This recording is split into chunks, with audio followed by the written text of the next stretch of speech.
Captain Ayla Fernandez was preparing for her next deployment briefing at Peterson Air Force Base when her phone buzzed on unknown number. She hesitated, then answered. "This is the White House. President Trump would like to personally invite you to an upcoming Medal of Valor ceremony in Washington, D.C." Ayla blinked. There had to be a mistake. "No mistake, ma'am. Your name was nominated for exemplary courage during the Operation Blue Ridge mission." The call ended, leaving her stunned.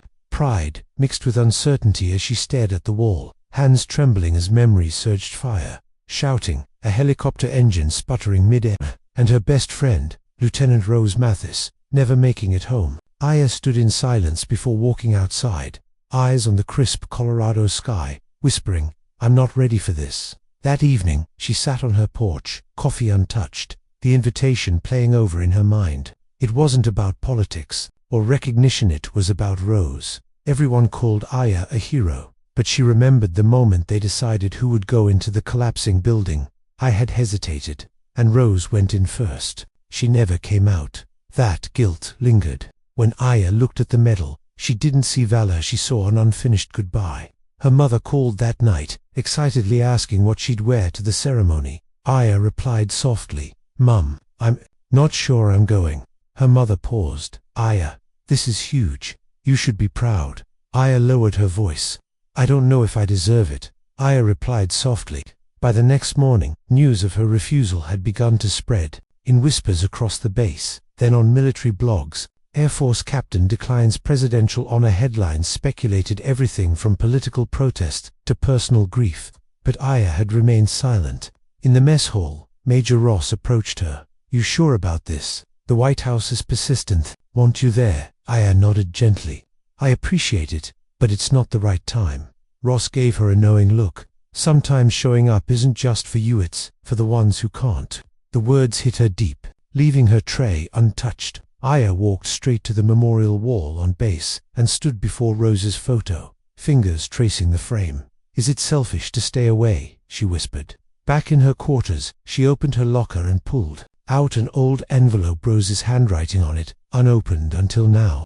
With trembling hands, Ayla read, "If you're reading this, it means I didn't make it. Ayla, don't carry the guilt. You led us. You saved us. If anyone deserves to be recognized, it's you. I'll be smiling down when you accept that medal, not for me, but for every woman who ever doubted if she belonged in uniform." Tears spilled as Ayla clutched the letter to her chest. For the first time, she considered going, but still, something held her back. 2 days later, a sealed envelope arrived bearing the presidential seal. Inside was a handwritten note from President Trump. "Captain Fernandez, your courage is beyond commendable. I respect your right to decline, but no, this honor isn't just about one mission. It's about a legacy of bravery. America needs to see leaders like you." She stared at the note. Part of her felt seen, acknowledged in a way she hadn't expected, but another part still ached. Her thoughts drifted back to Rose's letter, and then to something else. What would showing up mean for other women in uniform? Still, her heart remained torn. Soon after, Ayla was invited to speak to a group of ROTC cadets at a local college. She almost declined, but at the last moment, she said yes.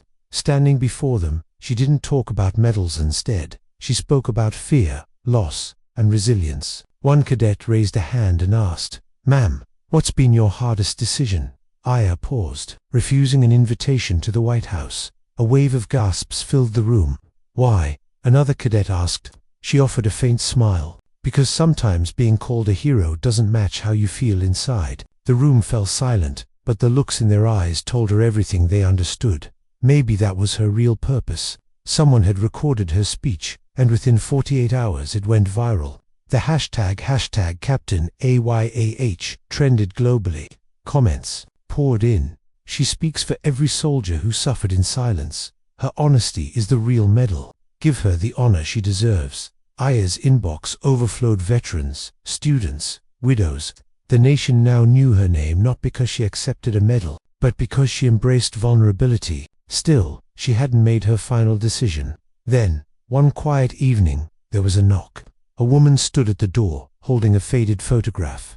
"Captain Fernandez?" she asked. Ayla nodded. "I'm Rose's sister." Ayla's breath caught. The woman Lena stepped inside and placed the photo on Ayla's table. Rose and Ayla, arms around each other, grinning. She always talked about you, Alina said, her eyes moist. She loved you like a sister. She would have wanted you to accept that medal, but only if it helped you heal. Ayla sat in silence. Alina added gently, she didn't die because of your hesitation. She made a choice. That's who she was. Ayla's refusal to attend the White House ceremony spread quickly, first as whispers across the base, then as headlines speculating protest or politics, but she stayed silent. In the mess hall, Major Ross approached her and asked, "You sure about this? The White House is persistent." She nodded. "It's not the right time."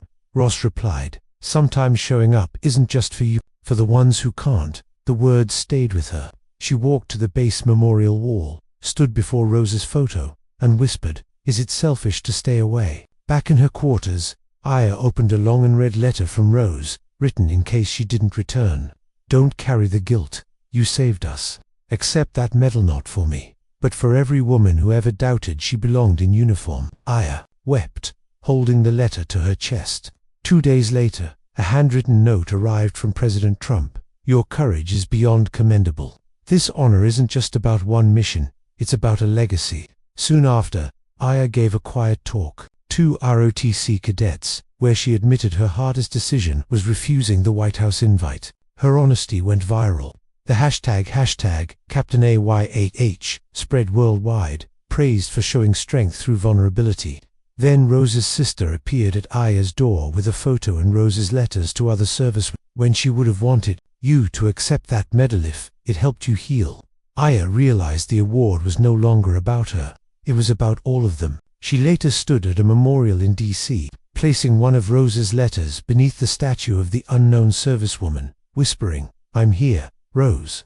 At the ceremony, in full uniform, Ayla accepted the Medal of Valor, not for fame or closure, but as a voice for the silent heroes no one saw. She took the stage, saluted, and accepted the Medal of Valor, but instead of delivering a speech, Ayla pulled a folded letter from her pocket, one written by Rose, and began to read it aloud. The room fell silent, and by the final word, not a single eye remained dry. After the ceremony, Ayla announced she would donate the medal to the military museum, accompanied by a plaque that read, "This medal belongs to every woman who served, silently, especially Lieutenant Rose Mathis, whose courage shaped mine." The crowd rose in a standing ovation. This wasn't just about a medal anymore, it had become a movement. Ayla began traveling to bases, schools, and VA centers, sharing stories of unseen service. She wasn't seeking fame, she was offering truth. At a high school visit, a girl in an ROTC uniform nervously asked, "Do you think someone like me could join the Air Force?" Ayla knelt to her level and replied, "Not only can you'll lead it." On the anniversary of Operation Blue Ridge, Ayla organized a quiet flight over the mission site and released a single rose from the aircraft. Below, troops stood in silence as the flower drifted down. That night, she received a message from an old pilot that Rose reached more hearts than 1,000 medals ever could. Back at the White House, President Trump launched a new initiative, the Fernandez Fellowship for Women Veterans Entering Leadership and Public Service. He personally called Ayla and said, "You didn't just wear the uniform, you changed what it means." She thanked him, humbled, but her heart remained with the thousands her story had touched. Inspired by Ayla, Alano's sister began writing letters of her own, carrying her sister's spirit forward, one story at a time. Ayla started a non-profit called Rose Letters, connecting women veterans through handwritten messages, one letter at a time. Women who had never met began to heal together, sharing strength through ink and paper. Ayla became its first sponsor, and the very first Rose letter was sent to a woman grieving the loss of her own sister in Afghanistan. Her reply was simple, "This saved me." A year later, Ayla returned to visit the same ROTC class. The cadet who once asked her, "What's been your hardest decision?" now stood in uniform. "Ma'am, I graduate this year. I'm going in because of you." Ayla felt a lump rise in her throat. Legacy, she realized, wasn't found in medals, it was in the lives quietly changed along the way. She left the classroom smiling through tears. That night, Ayla sat at her desk, and for the first time, picked up a pen to write not for herself, but for someone else, for the next young woman questioning her place in the world. "Dear future warrior, you'll be afraid, you'll doubt, but know this: you belong, not because of medals, but because of the heart you carry. Love, Captain Ayla Fernandez. She sealed it, another rose letter. And just like that, her story carried on.